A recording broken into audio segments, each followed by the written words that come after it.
Okay, guys, welcome. System 333 on air. Today we are filming in my new apartment. Instead of doing it over Zoom, Dom has decided to come and join me today. Thank you. Thanks for having me. It's a great new setup here. If you really want painting at the back, that's all right. Painting everywhere else, it's cool. Blank white wall is not too bad. About 9 months ago, Dom and I believe, we did our first podcast. I think it was in April last year. Our first podcast was split into two, and then we had a second podcast after that. So this is our third podcast that we've done in the last 12 months. A lot has happened since our first podcast and our second podcast, and we're going to be looking at how has the world changed over the last 9 months since we, since the actual first lockdown that we went through here in Sydney. So we are now on the 31st of January. So technically, by tomorrow it'll be February. We're already 1 month into the year. Yeah, we're coming up to 12 months. It'll be 11 months since the lockdown started soon. Yeah, damn. All right, time's gone real quick. So life's changed a lot. A lot of the stuff we discussed back then somehow has unfolded in a way in which we very much predicted. And that's kind of why we wanted to bring your attention to today's major points of the podcast, which will be looking at how the centralization of power has changed, discussing some things regarding the vaccine and how now the vaccine has become a lot more accepted, prominent, and now the Australian government has approved of it, which is going to really have an effect on the way society runs. We're also going through a few more points. I'm going to hand it over to Dom. Dom, you've been actively doing a lot of research throughout the year. I've also done my drift and drab, probably not as much as you, but engaging in content here and there. What has been going on since we last spoke last year? Well, I think we last spoke on the podcast in about July, maybe just after the lockdown had ended here in Sydney. So we were still in the early stages of everything, So I think we were still looking at things like, this could or could not happen. But since then, obviously, a lot has happened. I think we've had a few conversations since that point, just, personally, where we've said, look, I'm pretty sure, this is what's going on now. Things that we theorized, I guess, in April and then in June, look very much like they could be realities for the near or not too distant future. So yeah, it's crazy times that we're living in, and looking back at our early podcast, it is pretty surreal to listen to some of the things that we discussed as possibilities that actually come to pass and are in the process of unfolding now. Absolutely. I think one thing that really has changed is just to see how much more awareness the attitude of people the attitude of people have been displayed with a lot more awareness. We understand more and more people are realizing that, the vaccine is kind of something that's becoming a bit more of a forced move rather than something that is optional or voluntary. We see that a lot of countries around the world have inevitably been slowly collapsing, as in the coronavirus or the concept of the situation or, the nature of the pandemic has just left that country in shambles. We've also experienced a range of political movements, both social, global, economical changes. And I really want to get into discussing first what we last left off on last year. Yeah. We've never seen anything like this happen before, a major worldwide pandemic which has shifted the way the systems have been working. And one of these first systems is the fact that the vaccine is something that is going to be mandatory for travel, as we know it, and also potentially mandatory for the livelihoods of people so that they can go about their daily tasks, whether it's shopping, working in their job, however it may be. I'd like to take it away, give it to you to get your opinion on what do you think the imposition of this vaccine will mean in the future to come? Yeah, well, look, we said in even the first podcast that we did, because I know at the time there were like conspiracy theories that, you know, we would eventually end up in some sort of a medical tyranny type society where, you know, you'd need vaccines to travel and to move around. You'd need like a medical ID or passport to show that you've been vaccinated for COVID to, you know, to get from A to B, to get on the plane, to keep your job, those sort of things. And as the months have unfolded, it's actually become a legitimate thing that now you will need to get the vaccine to travel, at least internationally, potentially even domestically as well. I know Queensland had a thing for a bit where they weren't letting like the NRL players go up there unless they had like at least a flu shot. So even like things like that that are going to start being imposed. Whilst they've said in Australia that it won't be mandatory at this stage, I think they'll probably still try and make it quite challenging for people to not get it. I did see something in the news the other day where they said a number like, oh, there's still a small percentage of the population, about 2%, who don't agree with the COVID vaccine.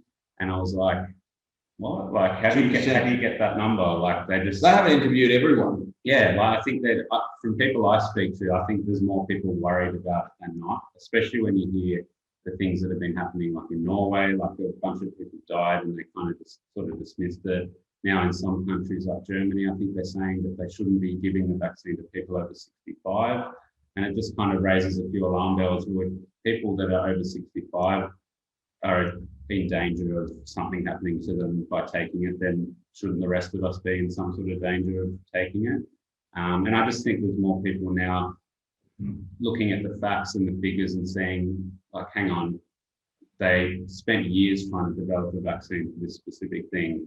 And how have they just done it in such a short time frame? And all these companies just have one ready to roll out by the millions and the, you know, probably the billions at one point it'll get to. But like, I suppose there's a lot of question marks around the safety of it, how well it has been trialed and tested, how many statistics of, you know, injuries and stuff have been actually spoken about or covered up, how safe is it?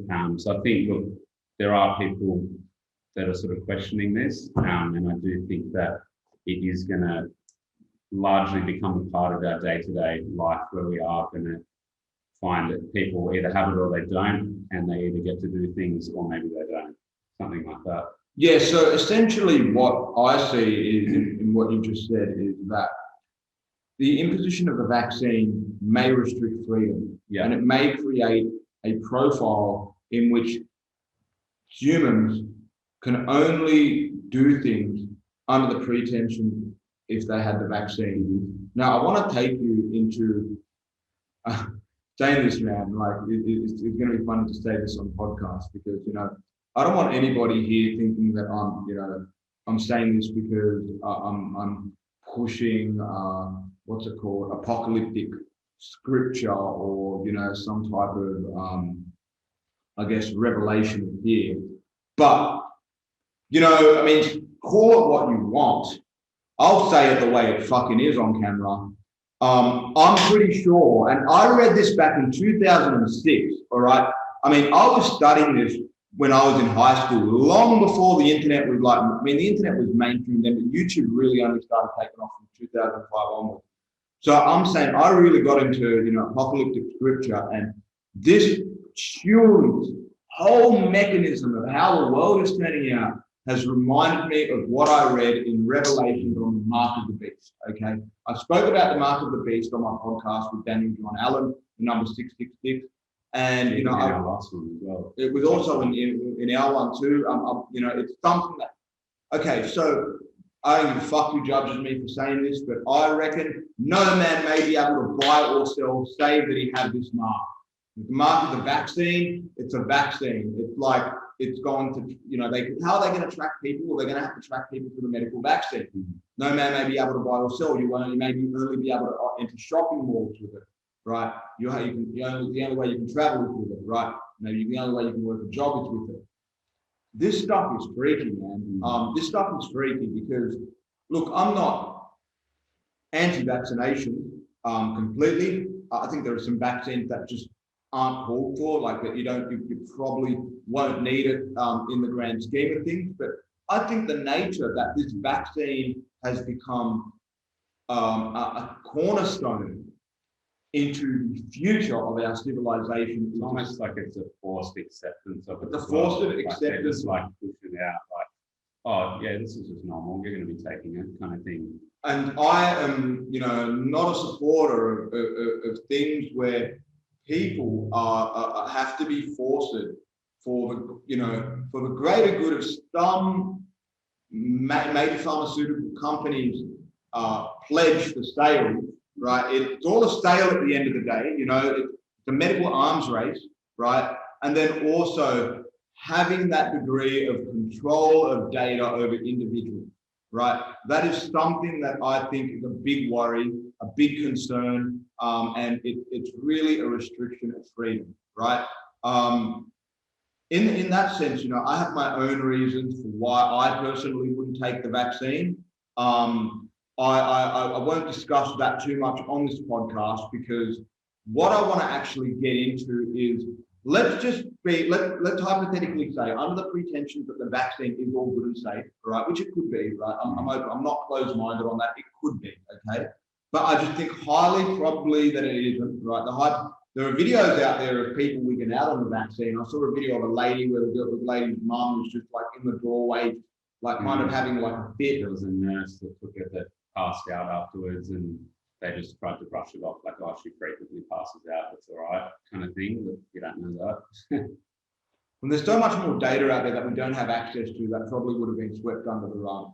Now, one thing I want to look at is, with that being said, we see a lot more people uprising against this whole idea of a forced vaccinated state, a forced controlled state. We see it in England. We see a lot of major figures come out. One to name is David Icke as well in the UK, but also many others. I think many other people are really stepping up against it. Do you think the majority of people who really look into the vaccine the majority of people who are kind of, for the vaccine and against the vaccine, what do you think dictates that personality profile of who's pro-vaccine and who isn't? What do you think is the reason why certain people are for it, certain people are against it? Yeah, well, interesting you asked that question, because that's something I've actually thought a lot about recently in my dealings with people. I find that the people who are against it are usually ones that aren't so forthright in talking about it. It has become a bit of a taboo thing to sort of be against or question something, basically. Whereas the people who are very pro it, they talk about it like it's a given, like everyone thinks that way, you know what I mean? Whereas it's just not like that. And the people that I have dealt with socially, work or whatnot, that are very much pushing that mainstream narrative, pushing the pro-vaccine or pro-COVID vaccine ideal. They're basically the people that I sort of see as the ones who just believed hook, line and sinker everything that's been in the mainstream news.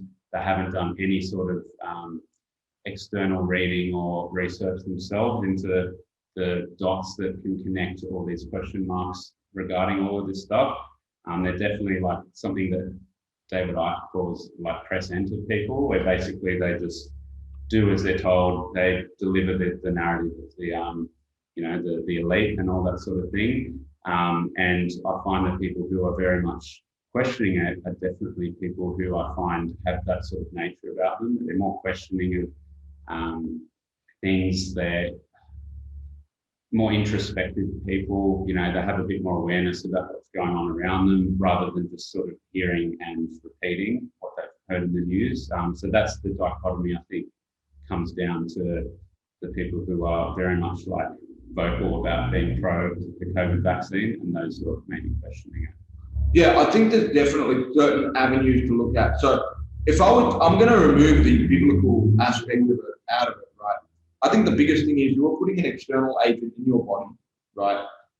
That your body rushed as well. It's been very rushed. Everybody's brain chemistry is different. Everybody's physiology is different. And having a one-size-fits-all for the whole world under the approval of a government or an organization or entity does not seem feasible, because you just don't know how people's bodies are going to react.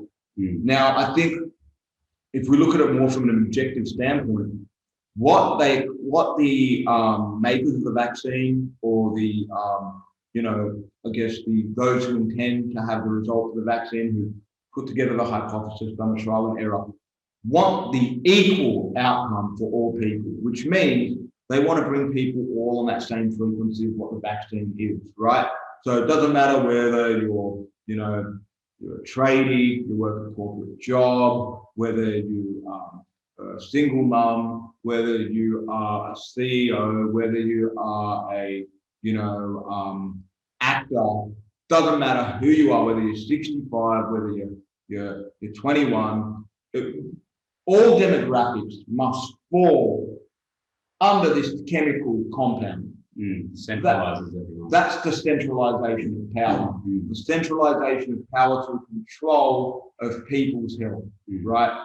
That is something that when you really put that out on the table, that to me looks like a raw totalitarian system under the illusion of medical safety, right? Global authoritarian system. That's correct.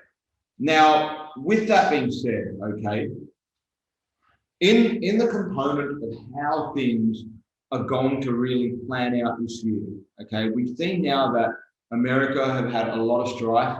We discussed what America was like last year, kind of where it was going to with the elections, with the Trump administration now, the Biden administration. We've seen America kind of slowly fall apart with its economy, with its high level of riots, protests, even suicides have gone up, and also the changing nature of day-to-day life with people working in their own homes rather than in buildings around people, less communal, as you may put it. What is going on in the social development of humanity whilst this pandemic is played out, Tom? What's going on? Well, I think, like we touched on in the earlier ones as well, the idea of isolating, like it's definitely isolated people. It's probably harder for us to see it here because we are very, very privileged, like where we live in the world compared to other countries. New South Wales in particular in Australia has been very fortunate that we've only had one lockdown. So we probably see it the least out of maybe anywhere in the world. But what has happened largely overseas, even, I've spoken to people who during our lockdown, they felt very separated from people, very isolated. Maybe children are starting to grow up without having experience with other children, other people. They're not getting that social interaction. Schools have been closed. Kids aren't getting that regular sort of learning that they were used to getting before. It's all online. It's changing the way that teaching and education is done. Same with uni. I just think that, especially around the world, like I've speak to a couple of people over in the UK. I've got a friend in England and a friend in Scotland, and from what it sounds like is people are it's probably like isolating them in their own box. People are probably looking out for themselves more. You're losing that community sort of vibe. My friend in England said that his neighbour dogged on him for having a couple of friends over watching like football or something like that. Sounds like Soviet. Yeah, it's ridiculous. Like call the police and the police knocked on his door just for having a couple of friends. That's what happened in the Soviet Union. That's ridiculous. Like when it gets to that point, like they're not endangering anyone, not by my viewpoint anyway. That neighbour, I would argue, would probably be one of these press center people who's just so fixated on what's the news, the fear of death. They're just surrounded by fear from the media all the time. So what it does is it puts you in a bubble, makes everyone else an enemy, and that's what it's done. This virus has basically enabled a group of people to create separation and division throughout society, basically. So while trying to get everybody within the same level. Yes. Because remember, okay, one, you're looking at breaking down people's livelihood, people's job, people's ability to have communal support. Mm-hmm. And now you're creating a way in which you can facilitate and control that model through the use of you want to call it a medical passport, with something that is able to track and give people the authority to do and not do things, right? So with that being said, we've got to ask ourselves, who are the winners in all this, right? Because there's always losers and winners. In the grand scheme of things, I think the biggest winners are these big tech companies who have the control over the data, over the information, and also the pharma companies who are in the medical arms race to produce this vaccine, get it out, and make as many sales as possible. Now, I mean, I wouldn't be surprised, and I can't, speak because I'm not sitting in the meeting with them, but I wouldn't be surprised if these medical companies and tech companies are working together so they can have a better tracking system of this vaccine, of why it's working, of how it's working. Already we've seen, and you know this now, that it's just default. Every time I go out somewhere, whether it's to the gelato shop, whether it's to the gym, whether it's to, a restaurant, right? They're always asking me to check in on the app. Or QR code on the web form, right? And even these people are saying we don't know where this stuff's going to end. Well, okay, let's really put it on the table here, John. Okay, it's going to end once you have a medical vaccine passport, right? Because then you won't need to do that. So it's like, you don't need to worry, you got the vaccine. Preparing us for the next stage. Exactly. So you've got to look at where are you in the game and where's the end game, right? It's like I'm a fucking game board, right? And the end game is there. So I'm definitely concerned. I'm concerned for people's families. I'm concerned for people's livelihoods. I don't believe this is a justified move, regardless of the safety of people. Yes, I'm not a COVID denier, okay? Coronavirus does exist, but to the extent in which you take measures to control the virus and control society and control people, and be able to enforce a systematic process in which you can track and give people the right to do and not do things, that is far beyond my comprehension of a society that I would like to live in. And I think why we think that way is because, basically because of the confusing data and information that's out there. You break it down from like the testing, like there's so much information out there about how the tests return a lot of false positives, the numbers aren't accurate, lockdowns are occurring based off all these tests and a lot of false positives. Even the ex-chief medical officer of chief medical science officer of Pfizer, which is one of the big 3 vaccines that are getting pumped out globally, said in an article a few months ago that the second wave of lockdowns that was happening around the world was based off inaccurate testing and largely false positives. And now the vaccine, through those lockdowns, is being pushed to end the lockdowns as a result of a number of false positive test readings. So that has generated this new normal of needing the vaccine for questionable numbers in the first place. So there's so much information out there about, the numbers of people who've actually died of it, died of other things as well. There's people that died in car accidents, motorbike accidents that tested positive a few weeks earlier for COVID and get put down as a COVID death. Because anyone who tests positive for the virus who dies within 28 days of contracting it is put down as a COVID death, no matter how you died. So the CDC also released data on that some months ago, which was pulled from the internet. It was censored by Twitter, surprisingly. Why is that? They must be working together for some end, I don't know. But the numbers of people who purely died from COVID alone were far less than the numbers that we're hearing exploited and pumped out in the news all the time. So when you know that sort of information, which the large number of people in the public don't, because they just listen to the news and believe everything they hear, that's why people question, that's why people protest, that's why people are not for all this stuff that's being talked about and rolled out in the media. So absolutely, he who has ears, let him hear. And look, one thing is, we mentioned, it's kind of like Soviet time, people calling out each other when, their neighbors are over and whatnot. What we're leaning a lot towards now is, Eastern-centric values and political power, where pretty much there is more control over the people, more control over the how we're going to control people and information, right? And the information people are presented and how it's presented. Now, if we look at, let's go back to China briefly. I had Agro on my channel. He's in China right now. China in a very different situation to the rest of the West.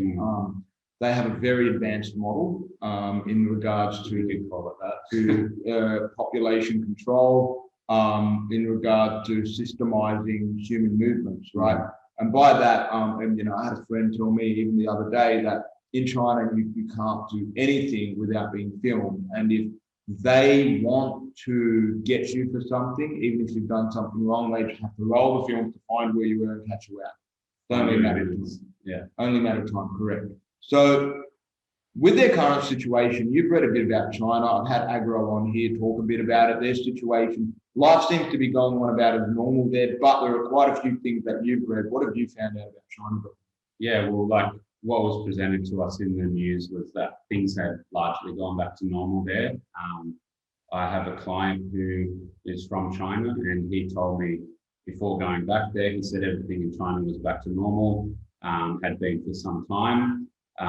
Since going back there, who I still trained him virtually, he told me that recently this is about December, he told me some cases started coming up again near Beijing. I did a little bit of reading myself. There wasn't much information at all on Google, surprisingly. I found one article, which was a bit strange at the time. And then nothing really came up until, maybe 2-3 weeks ago. He told me that it was looking like his city was going to go into lockdown. I'm like, wow, I thought China was back to normal. I started looking for information. There was drip-fed articles here and there.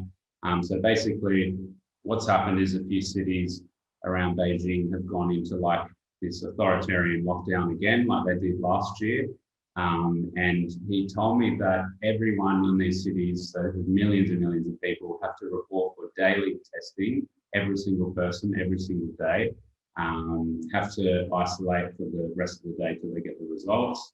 And anyone who tests positive needs a police escort to take them to the hospital or a quarantine facility.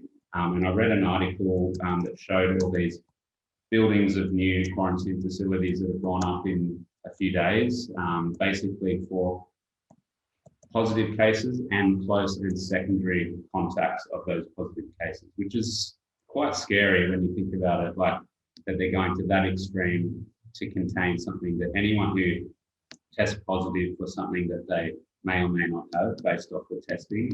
And then anyone who is a close or secondary, how they come up with that, I'm not 100% So it's basically a multiplier to get more and more people under control. Exactly. So, hey, you may not be directly affected, but because you're within the realm of other people who were affected, suddenly you're counted. Now, I'm going to throw a caveat out here, man. All right, it's pretty deep shit I'm about to say, might come across as really polarizing for me to say that, but that's just how I am. So, by now, if you've gotten through this far in the video, I'm sure you've already expected more than half of what I've said. So that is a very similar model to what the Nazis used.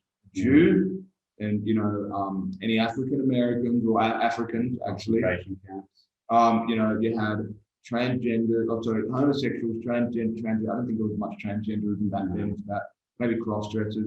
But basically, they multiplied their pool of who they didn't want. Yeah. Multiplied their pool of who they didn't want. Yeah. And they shipped them off, right?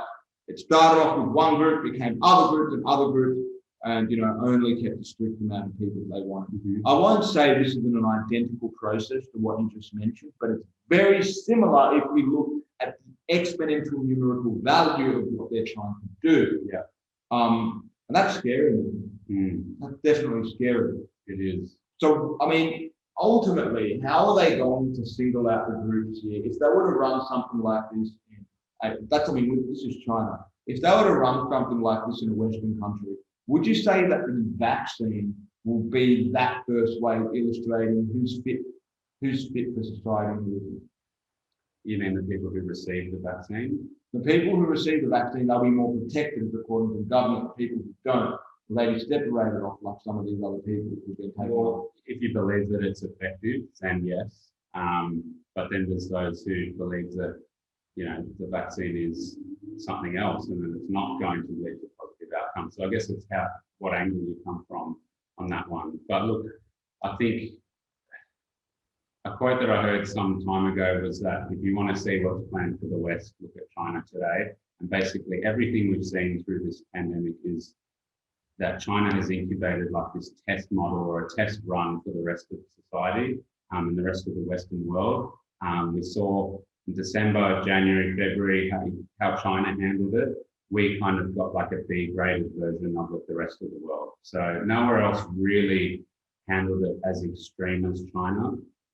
Yet we sort of still had the same outcome throughout the rest of the world, which was, you know, harsh lockdowns, you know, poverty, things like that. And I guess I don't know how harsh we would impose that here in terms of its quarantine facilities, although it has been discussed. Even the UK has talked about it for some time now.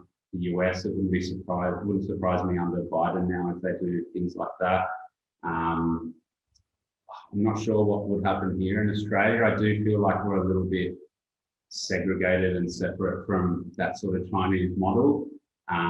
So I'm not really sure how that would go down here, but I could definitely see in the next few years this unfolding and continuing to unfold in the shadow of what China has done to contain it. Yeah, it may be a slow process. I think what we sort of see from China, we're getting that knock-on effect months later. The forecast. Kind of the test run.